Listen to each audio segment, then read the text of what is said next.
Welcome मित्रांनो. मागच्या व्हिडिओमध्ये आपण अपूर्णांकावरील क्रिया हा एक टॉपिक बघत होतो आणि त्यामध्ये भाग 1मध्ये आपण अपूर्णांकांची बेरीज कशी करायची आणि अपूर्णांकांची वजाबाकी कशी करायची हे बघितलेलं होतं.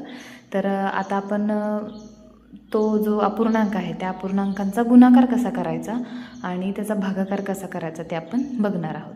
तर आपण सुरुवात करूया. एक्झाम्पल बघा. 8/3 गुणिले 5/7. आता बेरजेमध्ये आपण काय करत होतो, तर बेरजेमध्ये आपण छेद समान करत होतो, पण गुणाकारामध्ये छेद समान करायची गरज नसते. समोरासमोरचे जे अंक असतात त्यांचा काय करायचा असतो, गुणाकार करायचा असतो. मग बघा, 8×5 40 छेद 7×3 = 21 हे आलं त्याचं उत्तर. आता याला भागाकार कशाने बघायचं, नसेल तर तो अपूर्णांक तसंच ठेवायचा. हे त्याचं उत्तर आलं 40/21.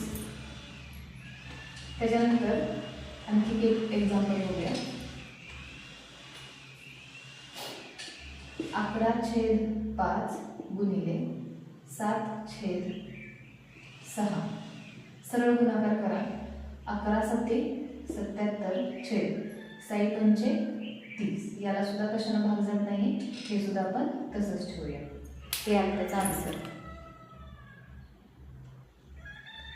आणखी एक एक्झाम्पल बघूया.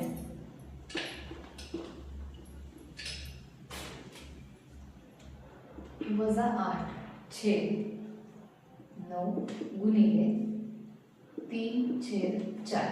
आता इथं बघा, म्हणजे आपण एका मागच्या व्हिडिओमध्ये मी पोस्ट केलेला होता व्हिडिओ चिन्हांवरील क्रिया, म्हणजे चिन्हांची बेरीज वजाबाकी म्हणा, चिन्हांचा गुणाकार म्हणा.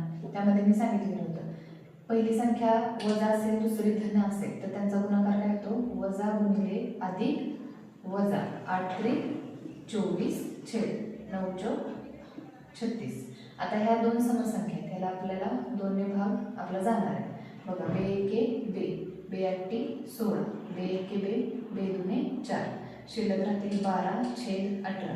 आता ह्या दोन संख्यांना सुद्धा 2 ने किंवा 3 ने दोन्ही संख्याने भाग जाऊ शकतो. मग 3×18 3×12. परत इथं आलं वजा 4/6. परत याला 2 ने भाग जाईल. 2×2 4, 2×3 6. फायनल आन्सर आपलं काय येईल, वजा 2/3.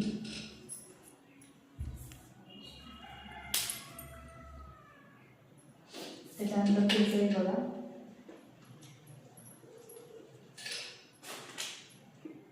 0/6 गुणिले 3/4. आता आपल्याला रूल हा माहितीच आहे की शून्यानं कोणत्याही संख्येला गुणलं तर उत्तर आपलं काय येतं, 0च येतं. मग 0 गुणिले 3 0 छेद 6×24. आता इथं भागाकार सुद्धा यांचा काय येईल, उत्तर फायनल 0च येईल.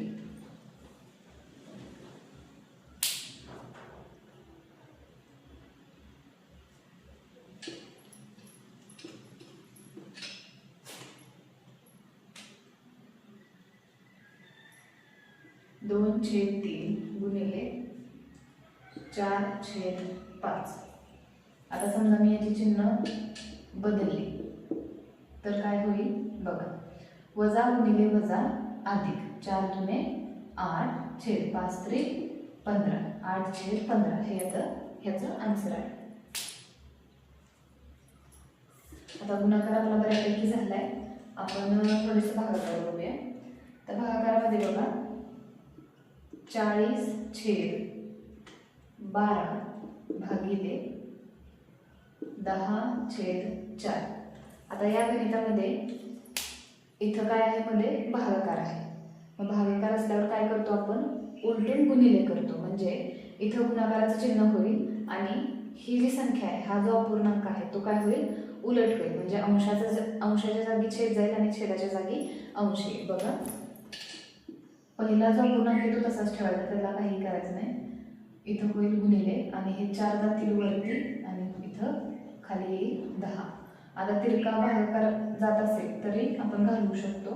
10×1 10, 10×4 40, 4×1 4, 4×3 12. शिल्लक काय राहते, 4/3 गुणिले 1/1 म्हणजे 4×1 4, 3×1 3.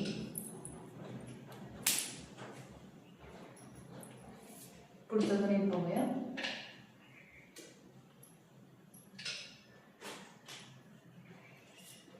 -10/11 भागिले -11/10.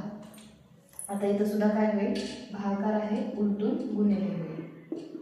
10/-11 म्हणजे ह्या दोन्हींची चिन्ह मधोमध दिली तरी चालतं. आता इथं भाग जाण्याचं काय आपल्याला असं दिसत नाही. 10×100 डायरेक्ट गुणाकार करायचा.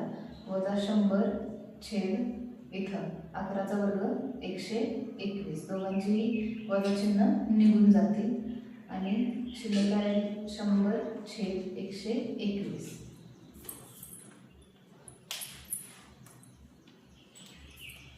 त्याच्यानंतर बघा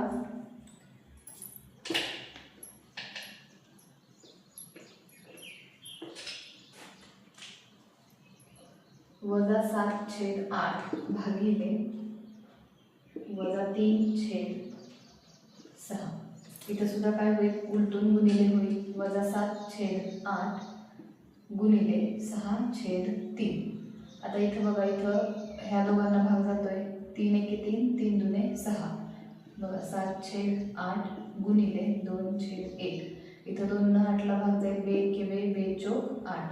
शिल्लक काय राहील, -7/4 गुणिले इकडं 1/1. हे नाही लिहिलं तरी चालते, डायरेक्टली आपण 7 - 7/4 हे आन्सर काढू शकतो. भागाकार करताना अजूनही बरीच मुलं चुका करतात, त्यामुळे त्या चुका आपल्याला टाळायच्या आहेत.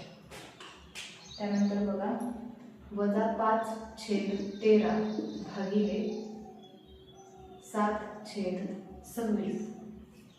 आता इथं -5/13 आहे असं राहील, भागिलेचं इथं होईल गुणिले 26/7. आता इथे 13 ने 26ला भाग जातोय. 13 एके 13, 13 दुने 26. 5/1 गुणिले 2/7. सरळ गुणाकार करा. 5 दुने 10/7 एके 7. अशा पद्धतीने आपल्याला गणित सोडवायची आहेत. 10/3 गुणिले 5/2. आता गुणाकारामध्ये काय असते, बेरजेत आपण काय केलेलं होतं की छेद समान करतो, बरोबर. पण आता इथे छेद समान करण्याची गरज नाही. आता काय करायचं, गुणाकारामध्ये फक्त सरळ सरळ गुणाकार करायचा. मग 10×50 आणि 3 दुने 6. आता या दोन समसंख्या आहेत, याला 2 न भाग जाऊ शकतो. 2 एके 2, 2 त्रिक 6. 2 दुने 4, 2 पंचे 10. 25/3 हे त्याचं आन्सर येते. त्यानंतर बघा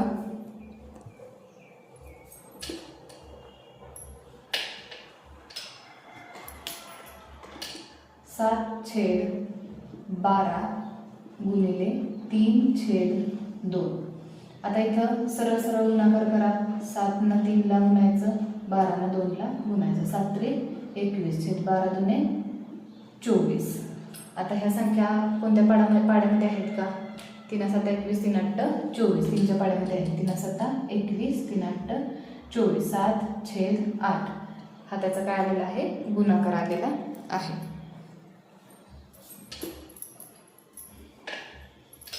आता -5/2 गुणिले -7/8. आता मी एका एका व्हिडिओमध्ये तुम्हाला एक्सप्लेन केलेलं होतं की चिन्हांचे रूल्स काय असतात, चिन्हांचे नियम. त्यामध्ये चिन्हांची बेरीज, वजाबाकी, गुणाकार कशा पद्धतीनं करायचं आणि चिन्ह कुठलं द्यायचं उत्तराला, ते मी एक्सप्लेन केलेलं होतं. तर आता इथे त्या पद्धतीनं बघा, गुणाकारामध्ये वजा वजा असेल तर काय होते, चिन्ह धन लागतं. म्हणजे वजा गुणिले वजा अधिक. 7×5 35 छेद 8 दुने 16. आता 35 आणि 16ला भाग जातोय का, नाही जात. या पद्धतीने त्याचं हे आन्सर येईल. त्यानंतर बघा, एक ऋण आणि एक धन असेल तर, म्हणजे समजा आता ही धन संख्या घेऊया गुणिले आणि ही ऋण घेऊया, ठीक आहे. आता याचा काय होईल गुणाकार, अधिक गुणिले वजा, वजा 7 त्रिक 21 छेद 11 66. अशा पद्धतीने त्याचा वजा, म्हणजे ह्या दोन्हीला काय लागेल, वजा चिन्ह लागेल. ज्या ठिकाणी भाग जातो तिथं भाग घालवायचा, नसेल जात तर त्याला तसंच ठेवायचं. आता गुणाकाराची बघा, 12/5 4 गुणिले 4/15. आता इथं सरळ गुणाकार करा. 12×4 = 42 15×5 = 75. ह्यांना भागाकार जातो, ह्यांचा भाग जातोय का? नाही जात, त्यामुळे त्यांना सुद्धा तसंच ठेवायचं. ठीक.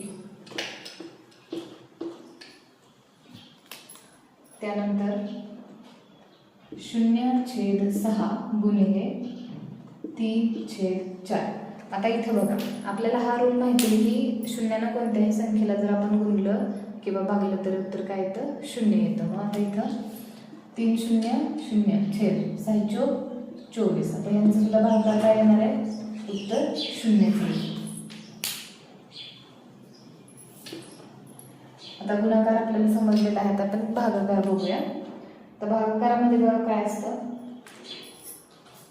फॉर एक्झाम्पल 40/12 भागिले 10/4.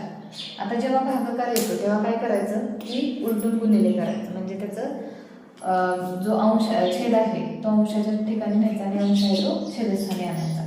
म्हणजे 40/12 हा जो अपूर्णांक आहे तो तसाच ठेवायचा आणि भागिलेचं करायचं गुणिले 4/10. आता करा सरळ गुणाकार किंवा इथं डायरेक्ट भाग जातोय बघा. 10 × 10 10×40 4 × 4 4×3 12 4/3 गुणिले 1/1 म्हणजेच 4/3 हे तुमचा आन्सर येईल.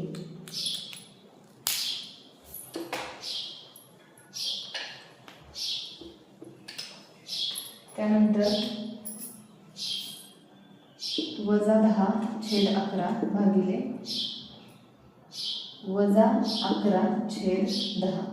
आता इथे सुद्धा उलटून काय होईल त्याचं गुणिले होईल.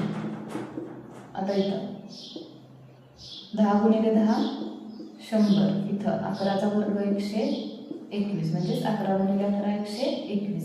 आता दोघांनाही काय आहे वजा चिन्ह आहे ते निघून जाईल म्हणजे 100/121 हे त्याचा आन्सर येईल.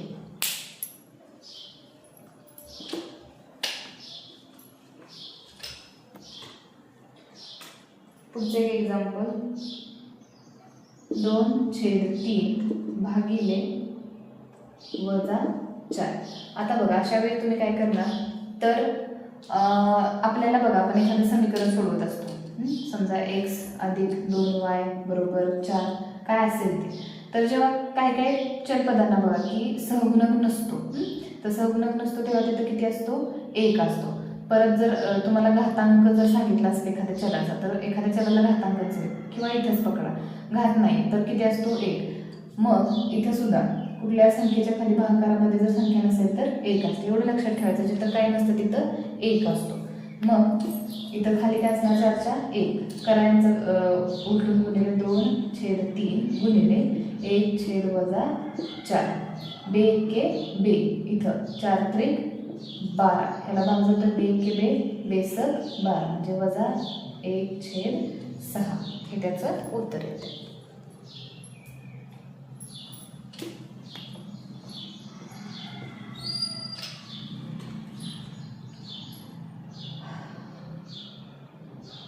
आणखीन एक एक्झाम्पल बघूया. 5 भागिले 2/5. आता इथे सुद्धा काय नसेल तेव्हा काय असणार आहे? 1 असणार आहे.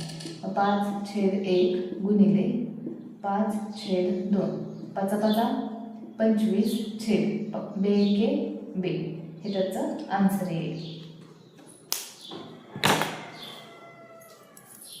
2.1/5 भागिले 5.3/6 अशा पद्धतीचं जर एक्झाम्पल आलं तर जसं आपण बेरीज वजाबाकीमध्ये केलेलं होतं त्याच पद्धतीनं छेदाचा आणि पुढच्या पूर्णांक संख्येचा काय करायचा? गुणाकार करायचा आणि त्यामध्ये वरचा अंश काय करायचा? मिळवायचा. 5×2 = 10 अधिक 1 11/5 भागिले 6 पंचे 30, 30 आणि 3 33/6. आता इथं करा उलटून गुणिले 11/5 गुणिले 6/33. आता इथं 11नं 33ला भाग जातोय. 11 × 11 11 त्रिक 33. शिल्लक राहते 1/5 गुणिले 6/3. 3 एके 3, 3 दुने 6. 1/5 गुणिले 2/1. आता यांचा सरळ गुणाकार करूया. 2 एके 2, 5 एके 5. हे त्याचं आन्सर येईल.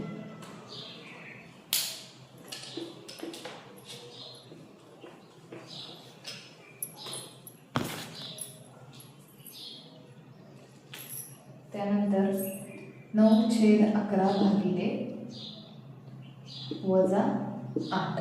आता इथे सुद्धा काय नसतं तेव्हा काय असतो 1 असतो. 9/11 गुणिले 1/8. आता 9 एके 9 सरळ गुणाकार केला आपण. 11 8 88. तिथं -8 आहे त्यामुळं -88 उत्तर येईल. अशा पद्धतीने आपण अपूर्णांकांची बेरीज, वजाबाकी, गुणाकार आणि भागाकार शिकलो. आणखीन एक कंडिशन येते बघा की अशा संख्या येतात तुम्हाला. समजा 9/8 बरोबर 1/3. अशा वेळेस काय करायचं तर बघा तिरका गुणाकार करायचा. ह्या 9ने ह्या 3ला गुणायचं, 8ने ह्या 1ला गुणायचं. 9 गुणिले 3 बरोबर 8 गुणिले 1. 9 त्रिक 27 बरोबर 8 एके 8. आणि काय असेल तिथून पुढची तुमची क्रिया करायची. कारण बरेच विद्यार्थी अशा ठिकाणी खूप कन्फ्यूज होतात की नक्की पुढं काय करायचं. मग तिथून पुढची जी काही पदं असतील ते मग डिव्हिजन होईल, गुणाकार होईल, काय असेल ते तुमची क्रिया तिथं फिनिश करायची आहे.